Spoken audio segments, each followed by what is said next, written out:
اللہ تعالیٰ نے نا انسان کو پیدا ہی مشقت میں کیا، یہ مشقت میں ہے۔ رب فرماتے ہیں میں نے اس کی پیدائش ہی، اس کا خمیر ہی مشقت والا بنایا۔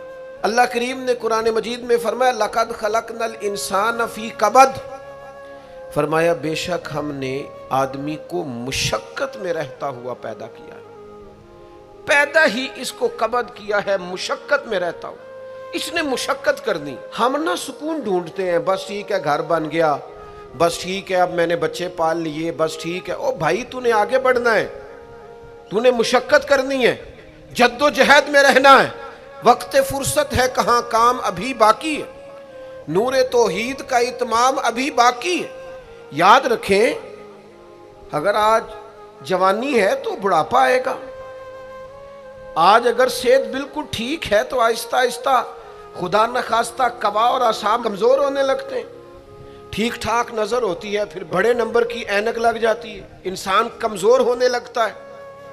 ہمیں نا ذہنی طور پر تیار رہنا ہے۔ لوگ کہتے ہیں جناب پتہ نہیں میں بڑا پریشان ہوں، ایک مشکل ختم ہوتی ہے دوسری شروع ہو جاتی ہے۔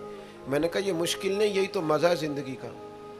اللہ کہتا ہے میں نے تجھے مشقت میں پیدا کیا ہے، اور تو کہتا ہے کہ آسانی ہو جائے۔ اب یہ تو نہیں نہ ہوگا، جس نے جیسا پیدا کیا ہے بات تو اس قادر مطلق کی چلے گی، تیری نہیں چلے گی جب اس نے پیدا ہی مشقت میں کیا ہے۔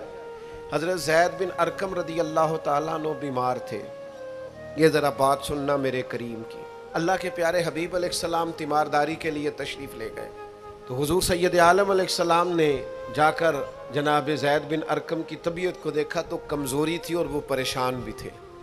تو حضور علیہ السلام کو اللہ تعالیٰ نے غیب کے خزانوں کی کنجیاں عطا فرمائی ہیں، قریب مسکرا کے فرمانے لگے زید اس بیماری سے پریشان نہ ہو، اس سے تو آپ نے ٹھیک ہو جانا ہے۔ اس روایت پر خاص غور کرنا کیا کہہ رہا ہوں، فرمایا اس سے آپ نے پریشان نہیں ہونا، اس سے تو آپ نے ٹھیک ہو جانا ہے، مسئلہ ہی نہیں۔ ہاں اس کے بعد ایک وقت آئے گا آپ کی آنکھوں کی بینائی رخصت ہو جائے گی اور عمر بھی آپ کی لمبی ہوگی، یعنی ایک بڑھاپا، ایک نظر چلی جائے گی۔ اب آپ یہاں غور کریں سرکار تربیت کیا کر رہے ہیں۔ حضور فرما رہے ہیں یہ جو مشکل ہے یہ تو گزرنے والی ہے، اس کے بعد جو مشکل آنے والی ہے وہ اس سے بڑی ہے۔ فرمایا زید اس کے بعد آپ کی بینائی چلی جائے گی اور عمر بھی لمبی ہوگی، تو بتائیے اس وقت کیا کریں گے۔ تو حضرت زید بن ارقم رضی اللہ تعالیٰ عنہ عرض کرنے لگے یا رسول اللہ میں اللہ کی رضا پر ثواب کی نیت سے صبر کروں گا۔ معنی کیا ہے، دکھ قبول محمد بخشا راضی رہن پیارے۔ ٹھیک ہے اگر بینائی جائے گی اور بڑھاپا آئے گا تو قبول کریں گے، رب کی رضا کے لیے ثواب کی نیت سے صبر کریں گے۔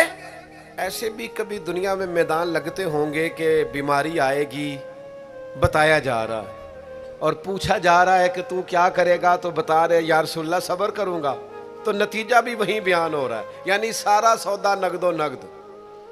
اسی وقت ہتھیلی پہ سرسوں جم رہی ہے، حضور نے فرمایا کیا کرو گے، یا رسول اللہ صبر کروں گا اللہ کی رضا کے لیے ثواب کی نیت سے۔